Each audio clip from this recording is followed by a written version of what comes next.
Gavumenti ya wakati eyongedde amaanyi mu kunyweza enkolagana yaayo n'Obwakabaka nga kino kyeyolekedde ku nsinkano y'omumyuka wa Pulezidenti Retired Major Jessica Lupo awerekeddwako ekibinja ky'abaminisita omuli n'abava mu Buganda okukiika embuga gye basinkanidde mu kuumaddamula Charles Peter Mayiga n'abakungu bafumulizanyira mu bwengula abalala. Abakungu ba gavumenti ya wakati abakiise embuga bagenze kumanya ebifaayo n'okulaba engeri y'okutuusa obuweereza ku bantu bannamunswa.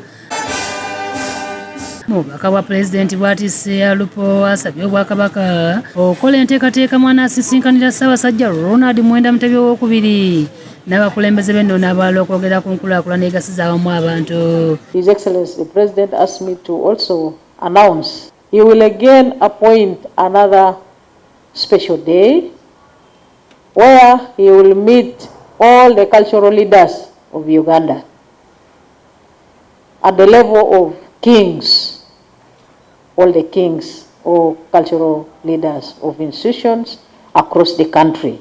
And he asked me to tell you, Ebitutte, that you arrange all the chiefs of Uganda, prepare them so that you can have an interaction with them when they are ready.